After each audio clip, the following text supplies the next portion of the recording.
Finally कोई तो जाके सबटेंडेड आर्क भी होता है एंगल फाइनली। तो बहुत सारे वर्ड्स है, सब कुछ नए वर्ड्स है ना। तो इंस्क्राइब करना वाला दोनों में बोला कि इंस्क्रिप्शन का मीनिंग है कुछ कार्व करके रखना, है ना। कोई ऑब्जेक्ट लिया है स्टोन का, हम लोग ने कुछ ये बना दिया उस पे, तो हम लोग उसको बोलते हैं कार्व करने को क्या बोलते हैं, वो एक इंस्क्रिप्शन है। कुछ लिखा होगा वहां पे, कुछ फिगर्स ड्रॉ करके रखा रहेगा हम लोग ने, तो क्या आदमी जैसा फिगर ड्रॉ किया है, इसको हम लोग बोलते हैं इंस्क्रिप्शन। तो यहाँ पे सर्कल का हेल्प लेके अगर हम लोग ने एंगल क्रिएट किया देन वो होता है इंस्क्राइब्ड एंगल। लेकिन एंगल का प्रॉपर्टी क्या है, एंगल में दो आर्म्स होता है ना। तो वो आर्म्स जाके क्या होगा पता है क्या, सर्कल पे इंटरसेक्ट करेगा। सर्कल पे क्या किया इसने, इंटरसेक्ट किया, सर्कल के थ्रू जा रहा है। तो ये ऐसा एक फिगर दिखा तो हम लोग उसको बोलेंगे this is an inscribed angle. Okay, इसको पूरा सर्कल का यूज नहीं करना पड़ा, तो सिर्फ सर्कल का ये पार्ट यूज करना पड़ा, बराबर है कि। So this angle is inscribed in this arc. समझ में आ रहा है? अब वो कार्विंग और ये थोड़ा लॉजिकली परफेक्ट जाता है ना। सर्कल कंप्लीटली नहीं यूज किया हम लोग ने, आर्क यूज किया है। वो आर्क में हम लोग ने एंगल क्रिएट किया, सो ये इंस्क्राइब्ड एंगल बन गया इन दिस आर्क। ये समझ में आ रहा है? नहीं समझ में आ रहा, टाइम लग रहा है। आर्क दिख रहा है सबको? वो आर्क का हेल्प लिया है। हेल्प लिया मतलब क्या हो गया, दो आर्म्स होता है और एक वर्टेक्स होता है एक एंगल का, वो सब कुछ इस पे ही सपोर्ट लिया है ना। देखना ये आर्क का ये एंड पे इन लोग ने क्या किया, इसका आर्म्स को सपोर्ट किया है, और इसका वर्टेक्स यहाँ पे है क्या, नहीं यहाँ पे है क्या, नहीं, ऑन द सर्कल है या फिर ऑन द आर्क है।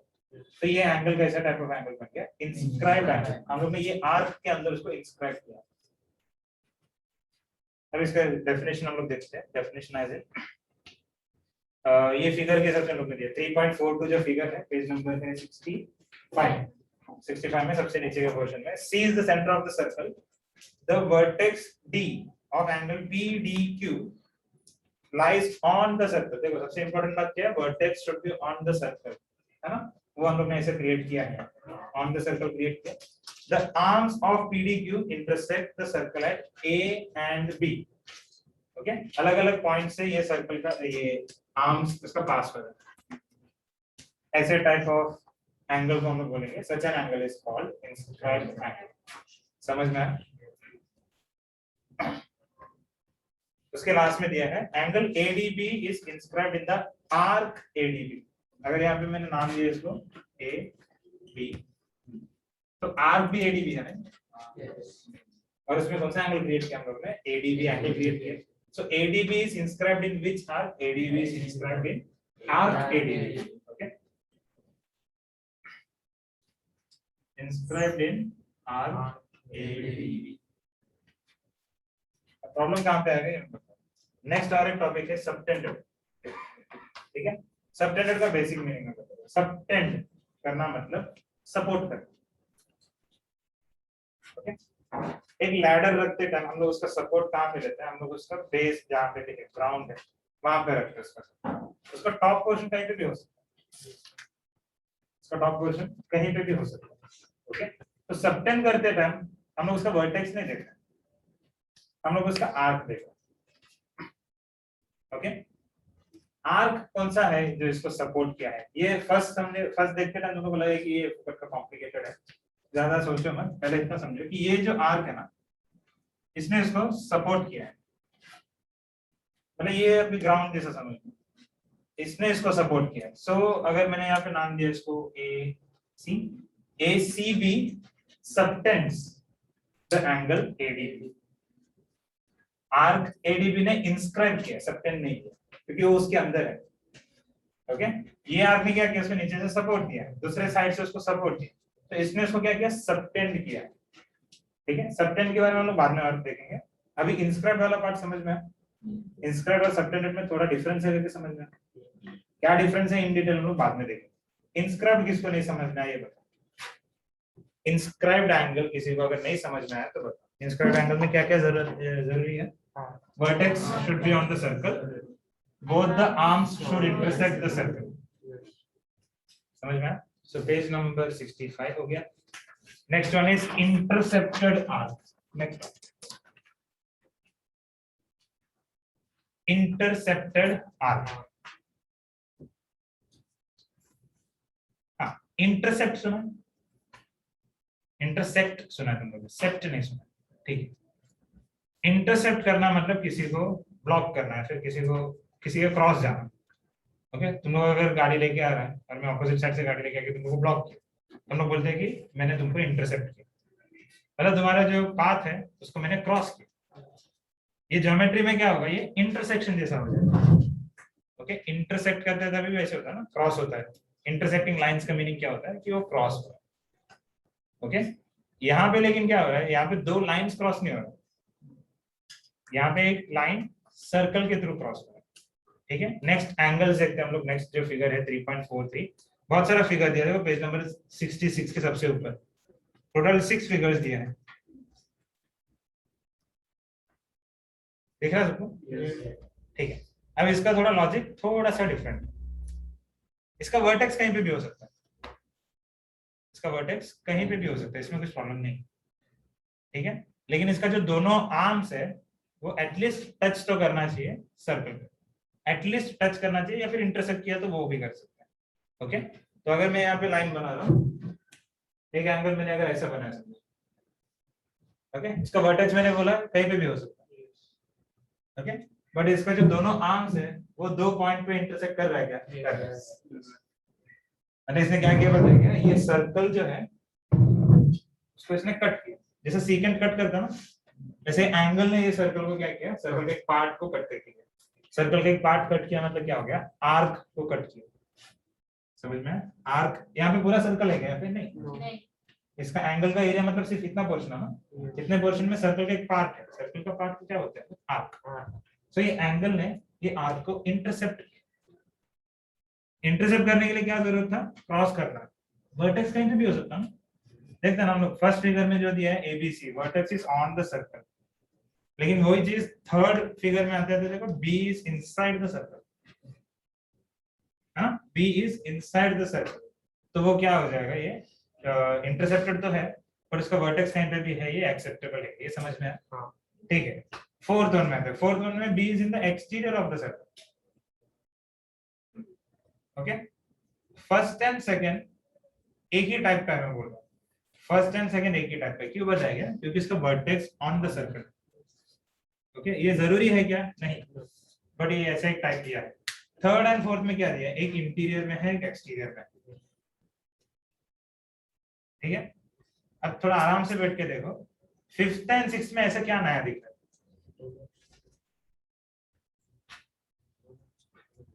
नहीं एक्सटीरियर में अभी वर्टेक्स नहीं है ना इंपॉर्टेंट, बाकी चीज देखो।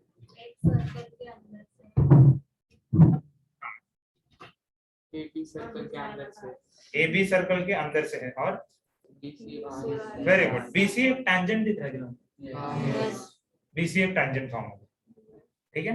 जैसे सिक्स्थ वन में क्या है, दोनों है। अभी हम लोग को रीड करते हैं उसके नीचे क्या क्या दिया। इन फिगर्स जो उसके नीचे सेकंड पैराग्राफ है वो मैं बता रहा हूँ। In figures 3.43 first second and third only one arc is intercepted by that angle.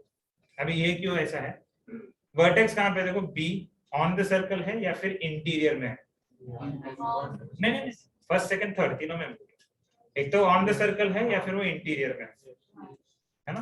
तो जो लाइंस क्रॉस हुआ है ना वो एक ही बार सर्कल को क्रॉस कर रहा है, देखो आर्म्स ऑफ द सर्कल देखो, एक एक बार क्रॉस हो रहा है, दो बार क्रॉस हो रहा है क्या, नहीं, है ना। ये लॉजिक समझ में आ रहा है तुम लोगों को? यहाँ पे देखते हैं फिगर का रेफरेंस, ये जो आर्म है ये एक ही बार क्रॉस किया, देखो सर्कल इस तरफ क्रॉस हुआ है क्या, नहीं, और वैसे ही ये आर्म एक बार क्रॉस किया, ठीक है। तो ये जो एरिया है, ये पूरा एरिया एडीबी के अंदर का एरिया, उसमें सिर्फ एक ही आर्क प्रेजेंट है, दो आर्क प्रेजेंट दिख रहा है क्या, नहीं, एक ही आर्क प्रेजेंट है, क्यों, क्योंकि ये जो वर्टेक्स है वो ऑन द सर्कल है। वर्टेक्स जब इंटीरियर में था तब देखते क्या होता है, वर्टेक्स इंटीरियर में है तो आर्म देखो एक बार क्रॉस किया यहाँ पे और इधर भी एक बार क्रॉस किया, तो ये जो पार्ट ऑफ द सर्कल है वो वहां पे इंटरसेप्ट हुआ है। ओके, तो अगर वर्टेक्स इंटीरियर में है या फिर ऑन द सर्कल है देन एक आर्क इंटरसेप्ट होगा। अब चेंजेस क्या है ये समझने ट्राई करो। फोर्थ वन देखते हैं, फोर्थ वन जो है उसमें वर्टेक्स कहाँ पर है, बाहर है ना। ये बाहर होने की वजह से क्या चेंज आएगा कि समझने पाएंगे अगर मैंने ऐसे ड्रॉ किया। ओके, तो इसका आर्म्स देखो कितने बार ये क्रॉस किया है सर, 2 बार है, दोनों दो बार गया ना। अब वो कितने बार क्रॉस किया ये तो समझ में आया। अब आर्क्स देखते कितना है, ये एंगल का एरिया मतलब इतना एरिया ना, उसमें देखो ये पार्ट आ गया सर्कल का और ये पार्ट आ गया सर्कल। समझ में आ रहा है अभी क्या है डिफरेंस फर्स्ट 3 में और लास्ट के 3 में। इसमें क्या हो रहा है, इसमें 2 पार्ट्स आ गए, 2 पार्ट्स ऑफ द सर्कल मिल रहा है। तो ये क्या किया है कि ये एंगल में 2 आर्क्स को इंटरसेक्ट किया। तो फोर्थ, फिफ्थ एंड सिक्स्थ सब में ऐसा है। लेकिन सिक्स्थ में कुछ डिफरेंट है। सिक्स्थ में क्या डिफरेंट है, दोनों भी टेंजेंट है। ठीक है, मैं रीड कर रहा हूँ। ऑल्सो नोट दैट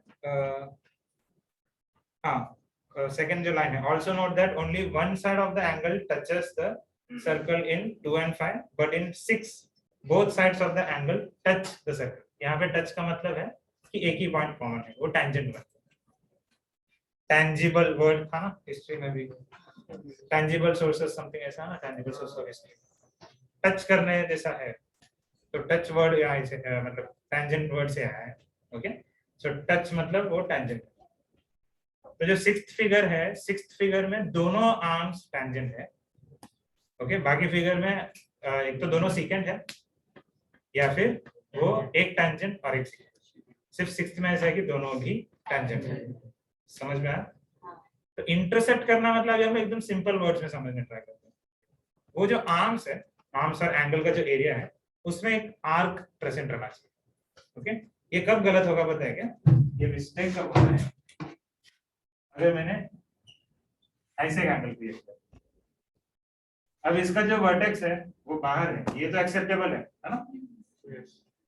लेकिन इसने कोई आर्क को इंक्लूड ही नहीं किया, इसने कोई आर्क को इंक्लूड ही नहीं किया ना। प्रॉब्लम समझ में आया?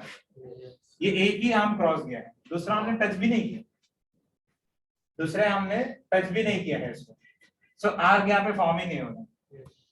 लॉजिक समझा यहाँ पे? ये इंटरसेप्टेड आर्क नहीं है। तो इंटरसेप्टेड रहना चाहिए तो क्या है, वर्टेक्स नहीं पे भी चलेगा बट दोनों आर्म्स में एटलीस्ट एक पॉइंट ऑफ द सर्कल रहना चाहिए। इसमें क्या प्रॉब्लम है, ये आर्म में एक भी पॉइंट नहीं। क्लियर है ये part? So this was about intercepted arc. ये लेकिन बहुत ही एकदम क्या होता है, ज्यादा यूज वाला टॉपिक नहीं। ओके, मतलब एज सच इंटरसेप्टेड आर्क को ज्यादा यूज नहीं करेंगे। इंटरसेप्टेड आर्क किसका है वो सब हम लोग बात करेंगे। ये दोनों चीज समझ में आया? इंस्क्राइब्ड क्या था, एक आर्क के अंदर एंगल कंप्लीटली बना है कि नहीं, मतलब उसका vertex should be on the circle, उसका दोनों arms should pass through the circle, तब जाके वो क्या होता था, इंस्क्राइब्ड एंगल होता था। अब एक एंगल ने क्या किया, आर्क सर्कल को कट किया है, तो प्रॉपर्ली अगर कट किया तो क्या बन जाएगा, इंटरसेप्टेड आर्क। ओके, ये दोनों का फिगर्स देखो, वो जो पार्ट है वो अच्छे से थोड़ा रीड करो, कहीं पे कुछ डाउट आता है तो पूछ लो।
हुआ क्या रे? कुछ डाउट है?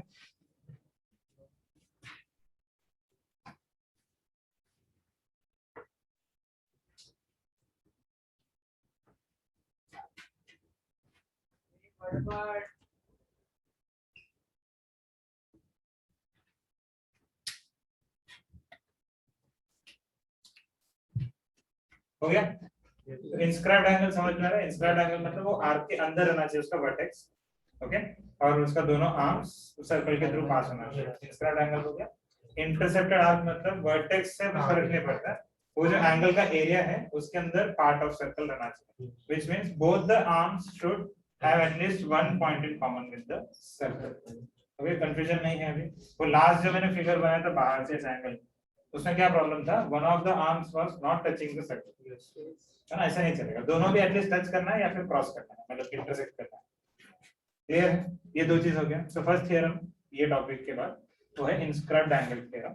लेकिन इसमें कुछ एक बेसिक चीज चाहिए जो तुम लोग ने आई गेस 8th या 9th में हुआ था, 9th में हुआ, एक्सटीरियर एंगल थ्योरम।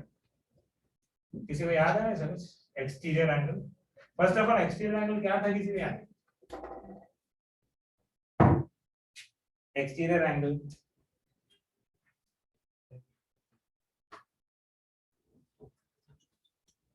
एक्सटीरियर का मीनिंग क्या होता है? तो बाहर का है, लेकिन बाहर का मतलब कहीं पे भी नहीं होना चाहिए, है ना? उसका ये शेप से कुछ संबंध होना चाहिए।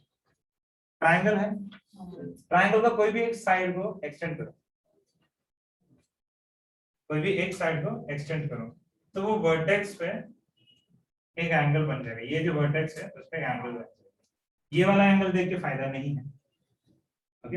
ये एक्सटेंड किया है तो ऑब्वियसली हम लोग ये लीनियर वाला तो एंगल नहीं देखेंगे, हम लोग ये वाला angle. This is called the exterior angle, okay? तो प्रॉपर्टी कुछ ऐसा है, अगर मैं नंबर्स लिख रहा हूं, सो जो थर्ड एंगल है it should be always equal to 1 plus,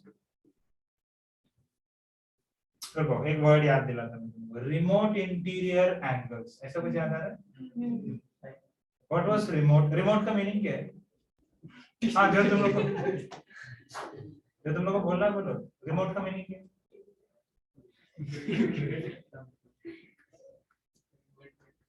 हाँ बोलना, वही है, बोलो। कंट्रोलर, ठीक है। हाँ, तो रिमोट का एक्चुअल रिमोट कहाँ से यूज करते हैं हम लोग? क्या रिमोट इधर क्या बोला? प्लेस अरे इधर क्या बोला? नहीं, तो टीवी नहीं, पकड़ का दिमाग खराब मत कर। रिमोट प्लेस ऐसा कुछ रहता है। Very good, very good. Price भी लगा अरे वो भी क्योंकि एक तो एक से क्या है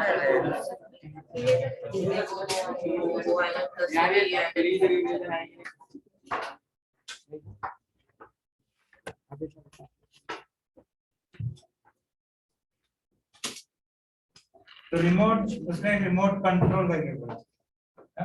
जो भी डिवाइसेस में हम लोग यूज करते हैं उसमें हम लोग रिमोट कंट्रोल करते हैं, हम लोग कंट्रोल करने के लिए यूज करते हैं, करेक्ट है? अब तो रिमोट वर्ड का मीनिंग क्या होगा? अगर रिमोट नहीं रहेगा तो क्या करना पड़ता? टीवी का रिमोट नहीं है समझे तुम्हारे पास, क्या करेंगे हम लोग? टीवी का बटन है भाई, बरोबर है। इतना क्या हंसने हैं तुम लोग? क्या कौन से दुनिया में रहते हैं तुम लोग? का टीवी क्या बात करने से चलता है तुम लोगों का? वही करता है ना, बटन प्रेस करना पड़ेगा जाके, ठीक। सो ये बटन प्रेस करना पड़ रहा है, मतलब क्या हो गया? अपने को थोड़ा इनकन्वीनियंस हो गया कि अपने जगह से उठ के जाना पड़ रहा है और टीवी को चेंज करना पड़ रहा है। जो भी करना है वो वहां पे जाके करना है। एसी का अगर रिमोट नहीं है तो हम लोग आ जाएंगे, इसका भी तो बटन होता नहीं है ज्यादा। हाँ ठीक, तो जो होता है वहां पे जाके हम लोग यूज करना पड़ेगा। तो रिमोट कंट्रोल का फायदा क्या था? दूर से कंट्रोल कर। तो रिमोट का एक्चुअल मीनिंग क्या है अभी तक? रिमोट कंट्रोल, दूर से कंट्रोल। तो फिर रिमोट का मीनिंग क्या होगा?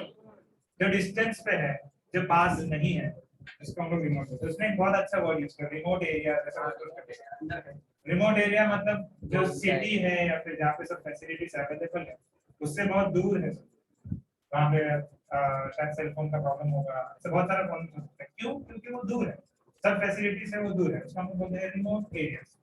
तो रिमोट से क्या समझ में आ रहा है? दूर है। कौन सा वर्टेक्स पे ये बना है? एंगल 3 ये वर्टेक्स पे। ऐसा दो एंगल है जो इससे दूर है,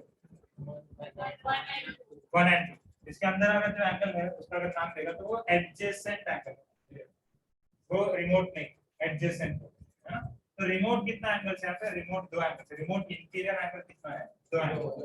तो exterior angle, measure of exterior angle is always equal to sum of the remote interior. Okay, अगर ये 30 और 40 रहेगा तो ये 70 होगा, अगर ये 50 और 70 रहेगा तो 120 होगा। समझ में आया? काफी इजी है समझने के लिए। ये क्यों इधर इंपॉर्टेंट है? बिकॉज़ ये कंप्लीट थ्योरम उसके बेस्ड है। हम लोग यहाँ पे क्रिएट कर रहे हैं इसका angle by joining centres.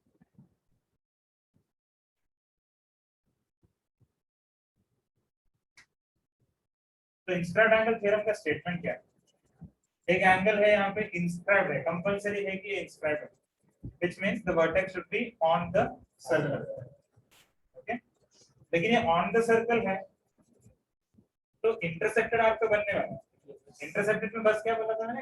Compulsory नहीं है, लेकिन ऑन द सर्कल भी हो सकता है, एक्सटीरियर हो सकता है, इंटीरियर हो सकता है, कुछ भी हो सकता है। यहाँ पे ये सर्कल पे ऑन द सर्कल है, तो इसने इंटरसेक्ट किया ये आर्क। इसमें किसी को डाउट है?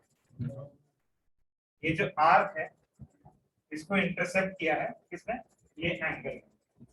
ओके, तो थ्योरम में क्या है? थ्योरम में तो ऐसा बोला है ये जो एंगल है, एंगल BAC, एंगल BAC मतलब क्या हो गया? Inscribed angle. Okay, this will be half of the measure of its subtended arc. इसका नाम क्या दिया? BDC, arc BDC। पहले समझने ट्राई करो कि क्या है इधर। ओके, जो इंस्क्राइब्ड एंगल है it will be half of arc BDC। Arc BDC का मेजर अगर मैं यहाँ पे नाम प्रॉपर्ली लिखा तो एंगल BOC से मिलेगा, बरोबर है? Angle BOC is the dash angle, angle BOC is the dash angle. हाँ, इसका क्या नाम है आंसर? सेंट्रल। हाँ, angle BOC is the central angle for arc BDC, correct है कि नहीं? मतलब BDC का जो मेजर रहेगा it will be the measure of angle BOC। तो हम लोग को इनडायरेक्टली ये प्रूव करना है कि BAC is half of BOC। समझ में आया? BAC is half of BOC, ये हम लोग को प्रूव करना है। क्यों? क्योंकि BDC और BOC तो सेम होगा। इसमें किसी को डाउट है क्या? इसके आगे बहुत इजी है, ये ट्रायंगल पे ध्यान दो, and triangle AOC, OA is congruent to OC, radius OA is congruent to OC, figure में दिखा by because radius of centre. तो ये दोनों कॉन्ग्रुएंट हो गया, तो ये दोनों भी कॉन्ग्रुएंट हो गया ना, angles by isosceles triangle theorem.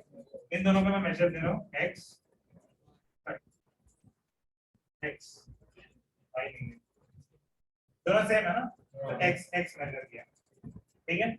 अब ये लॉजिक के हिसाब से angle COD is an exterior angle है ना, ये लाइन पे मैंने एक्सटेंड किया है और यहाँ पे एक एंगल क्रिएट किया है, angle COD। This should be the sum of these two angles. Correct है कि नहीं? What is x plus x? हो गया, आधा काम हो गया। ये सेम लॉजिक यहाँ पे अप्लाई करो, आइसोसेलेस ट्रायंगल हो जाएगा because OA is equal to OB, radii of the same circle. This triangle is isosceles. If it is isosceles, then these two angles should be measuring y and y. मैंने assume किया कि let the measures be y. ठीक है, ये y है, ये y है, so axial angle क्या होगा? ओके, एंगल BAC क्या हो गया? Angle BAC is x plus y, correct है कि नहीं? देखो angle BAC, the inscribed angle, उसका मेजर मिला हमको x plus y। What is measure of angle BOC?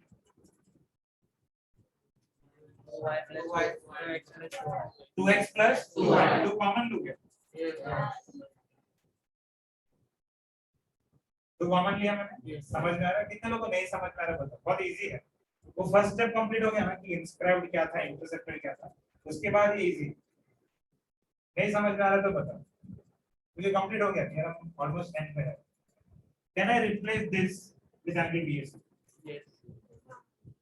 So angle BOC will be double of angle BAC. BOC is the central angle corresponding to RBDC. It is the central angle corresponding to RBDC. लिख रहे हैं BOC, ये major किया तो क्या मिलेगा आपको? ये R का मेजर मिलेगा। ये तो हो गया था अपना लास्ट लेक्चर में, मेजर ऑफ R, है ना? So BOC की जगह में measure of RBDC। This is 2 times of angle BAC. 2 निकाल दिया तो क्या होगा?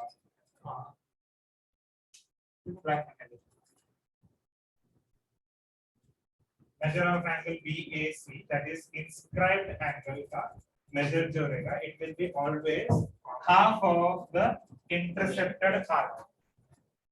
It will be always half of the intercepted arc. इसका complete proof इन लोग ने दिया है।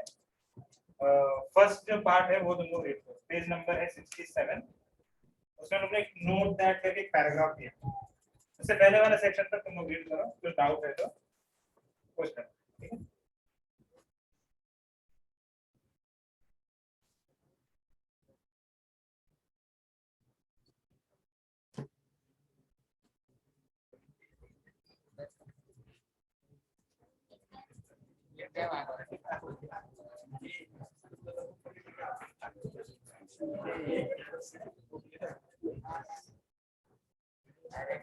आ गया